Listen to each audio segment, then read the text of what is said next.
We now welcome the number three ranked UFC lightweight contender in the world, Tony Ferguson. Mr. Ferguson, thank you for the time today, sir. Hey, thank you very much for having me, man. It's awesome. It's Wednesday.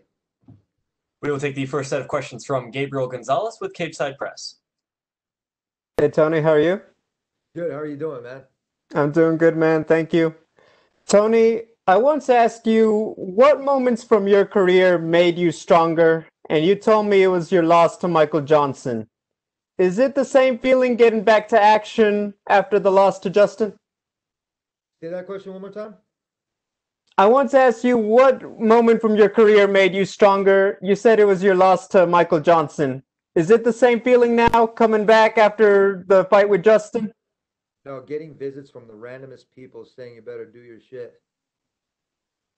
Like from companies and stuff like that. Like, you know what I mean? When you overspoke your boundaries and shit like that, and then people would come up to you and then make it known that they're there.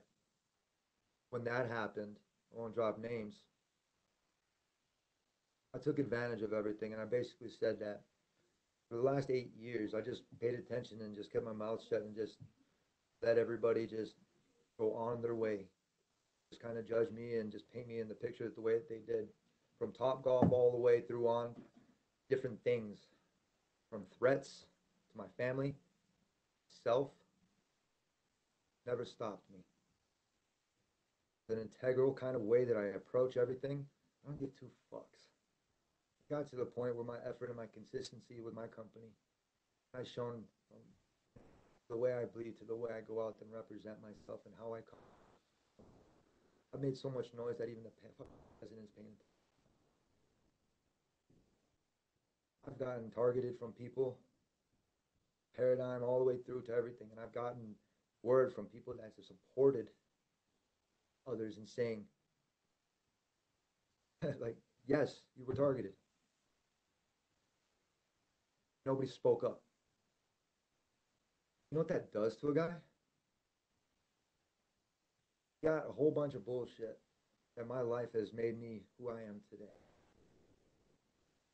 Where I am in my life right now, it's gotten to the point where I feel completely naked. I've opened my doors, I've opened my windows, and I've allowed myself to be open to the world. That way people can see. Everybody's going to paint me in that picture of how they always wanted to do. But for those 8 years, I was a facade. I was to see who was really connected. For the people that have my back to see overview. This is where we're at today. I have UFC 256. I'm the co-main event. Nobody spoke up for me to get a title fight with 12-fight win streak. Years in the making. What did I do wrong? What did I do wrong? Step on somebody's toes? Did I speak up for myself? I was so bad, right? This is funny to me. This is funny to my family. I come from a background too where humility is instilled into me. Grew up around my pops, around people with autism, Down syndrome, and guys that thought they were fucking 12 years old that were really. Grew up around that. I've always situated myself around people that were always in or hurting. I don't know why I do it, but it happens naturally. All the hoopla and the media and everything, all of never have I said it once. The media wants to run with stupid shit and they want to say, but you know what? I'm represent my country. Doesn't even have a name. I felt the same lot. Fucking motley crew, but make it work. Done is I've earned my way to victory now. John Shelby saying, the person that comes through your academy and that works and trains with you can fit. Give him a shot in the UFC. Thick and thin through everything I've ever been with my company. Something to show about. Especially during COVID times when people stayed. It happened with understand, man, stuff and the love that I have for the sport and the passion that I have for buddy. Respect you too. I'm not. Well, there's still juice left. Coming this weekend, UFC 256. You guys are gonna see not a new me, metaphors and similes. Go out there and just represent. Got rid of all the toxicity, bit of energy to bestow it on me. Integrity and God, my witness. We'll go out there and I'll.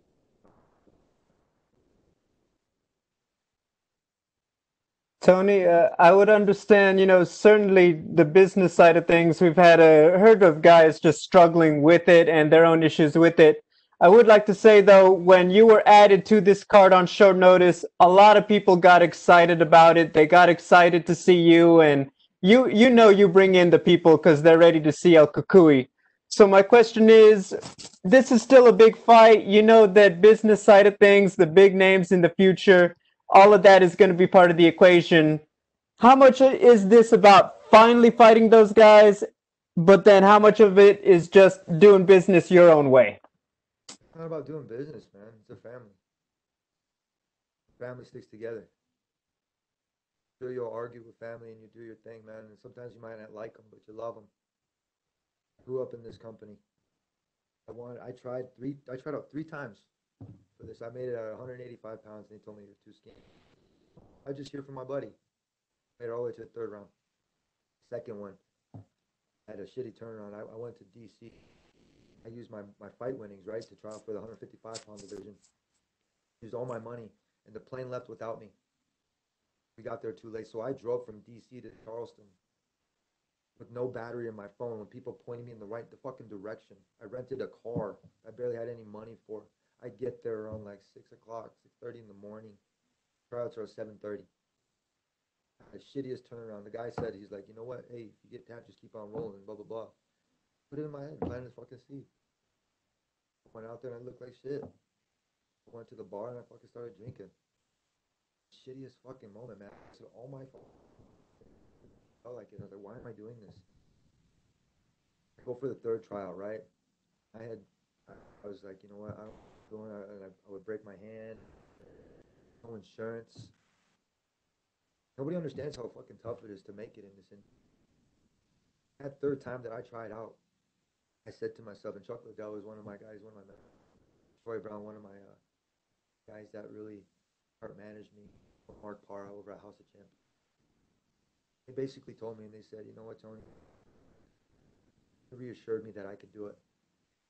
I went out there and I took it like it was a job, like how I am right now, being by you guys.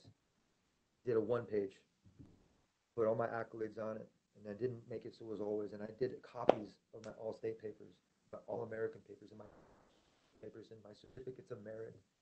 Over like just whatever it was, I could put it in there and be like, here. And then Troy ended up making me a DVD. Put some song on it, and it was Eminem. It was I'm Not Afraid. Be Not Afraid. Went out there and I did that, and I told him, you have to take me. This is everything that I have worked for. Have to take me. I put it on the fucking table after I went through the trials. The 1st round I went flying colors. The 2nd round I did it too. As soon as I started hitting the pads, everybody went the same way that happens when I earned this shit. I went out there and I tried it, and the producer was cool. And fucking, I just remember from that point on that my life changed. I got to that third session when they said this is the last part through your interview process. If you make it through this, I'm walking around. I'm pacing in a room like this that we're in, and I'm walking back and forth. And I can't believe that I'm in here. That I made it this far. I have this pamphlet with me, thing that I put my deck together, that I put together, that the UFC didn't have to do it because a company wants a full, complete package. They don't want something that's half-assed.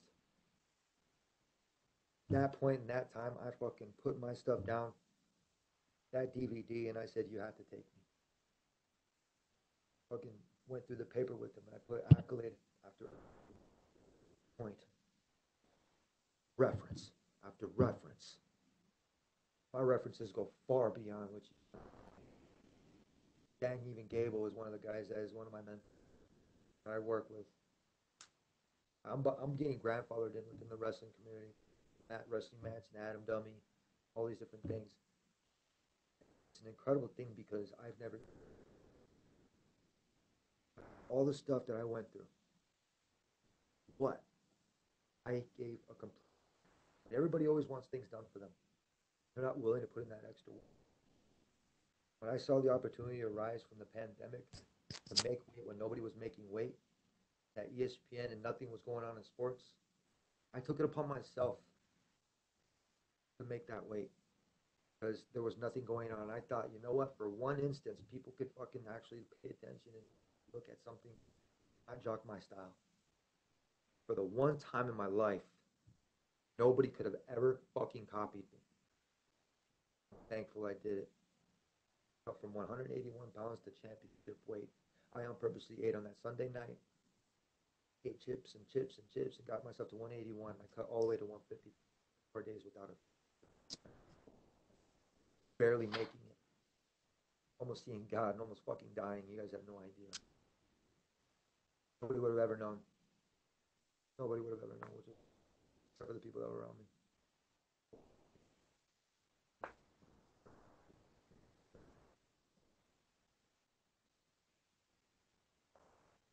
Well, I understand, Tony, and I appreciate your time. Thank you.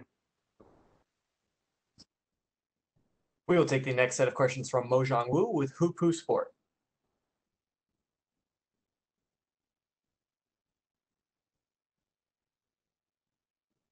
Mojang, please go ahead. Okay, we will move on. We will take our next set of questions from Danny Segura.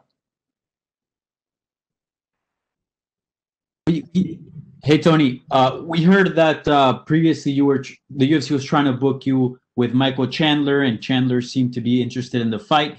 You didn't want to fight him. You accepted the fight with Oliveira, though. Can you? Whoa, motherfucker! Check this out.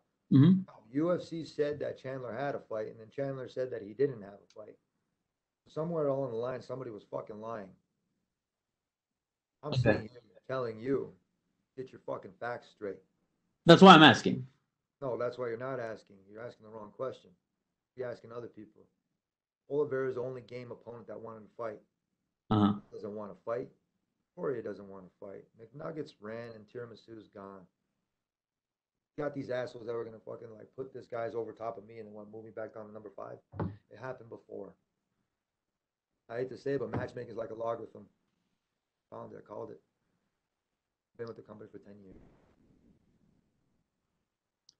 Yeah. And prior to the Gaethje defeat, obviously you were in a historic run, one of the best runs we've seen at lightweight. Do you think a win here over Oliveira puts you immediately back in title contention, and maybe you're up next? And that title's a wet dream. Like that farmer's insurance commercial. Oh, you almost got it. Keep it going. We're just gonna keep dangling in front of you. We're gonna keep trailing along. I don't know what the problem is. I don't know if it's because I'm Mexican. I'm American with Mexican parts. 12-fight win streak. 8 years in the making before women's sports were even in. Honor was on welfare. Henry Cejudo in the fucking like all these different things, and I still didn't earn a title shot. But I'm still sitting here saying fuck the free world, just like Eminem, right? Most naked I've ever been my whole entire life. Still here, man, and I'm still waiting. I got the belt in my room.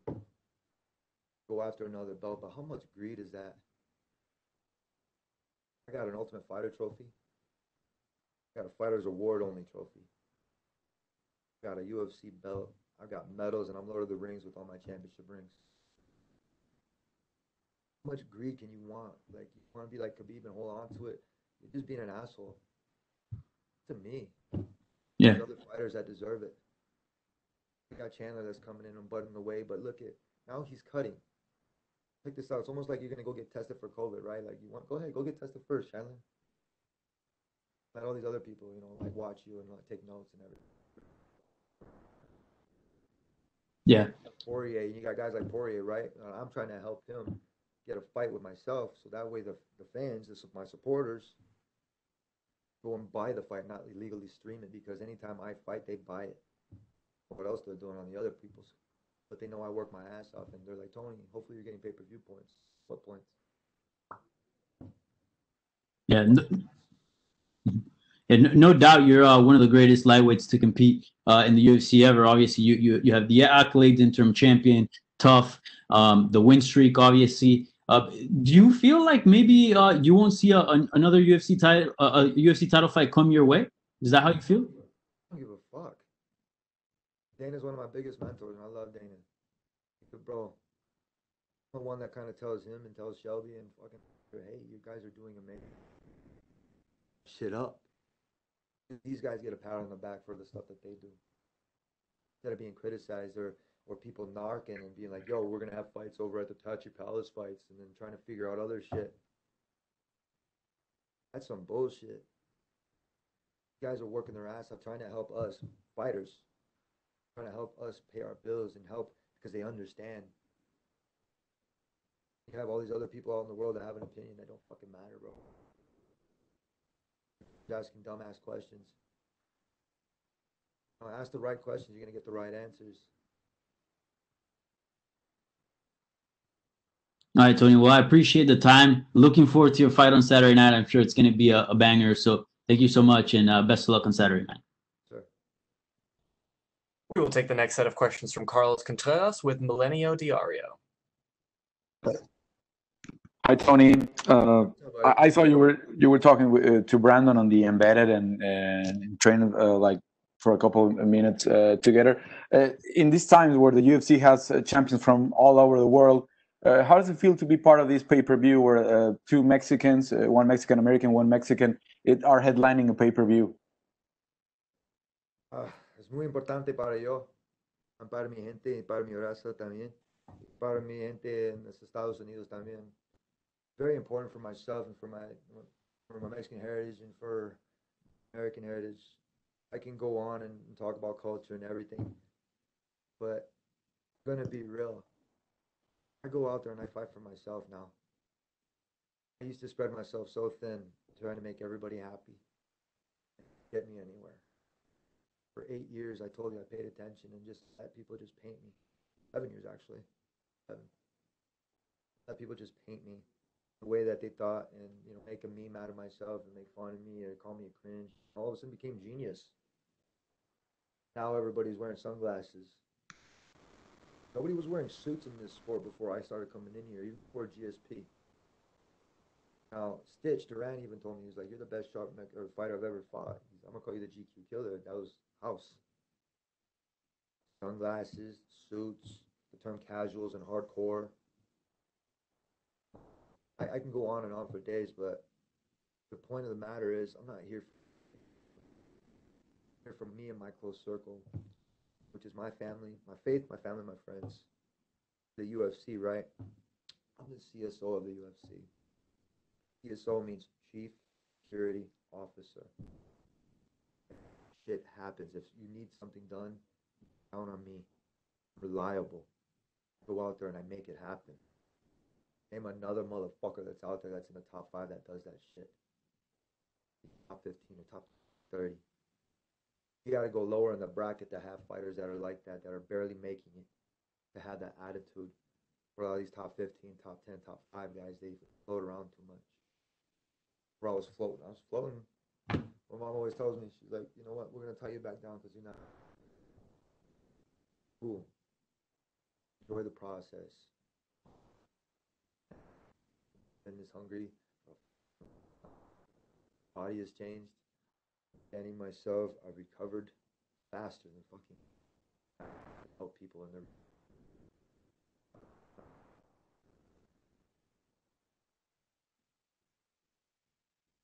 What you said about your close circle is the ones are that living the struggle with you of these training camps and cutting weight and everything. But at the end, I think everyone's gonna look at Tony Ferguson like really close to these Mexican American champions like Henry Cejudo, like Tito Ortiz, like Cain Velasquez. Where would you rank yourself at this point among these Mexican American champions that the UFC already had? I'm not on their level. I'm not on anybody's level. Or try to compare myself to anybody that's like me. Or that's the same color. Say I'm better than them. Because I come from a certain area where somebody's on the ground, you pick them up and you dust them off and you send them on their way. Tell them it's going to be okay for another day. Hope. Because without that, what the fuck do we have? Bro, I am Mexican. I'm American. More along the line, it got stupid because family wasn't from Mexico. I wasn't accepted. Then I wasn't accepted as American. What the fuck is that?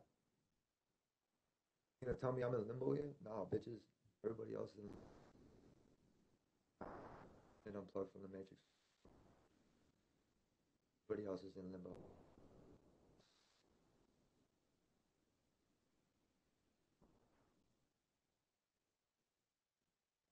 We hope we see a fight again from you on Saturday. Thank you so much, Tony. That is all the time we had for you, sir. We appreciate it. Excellent.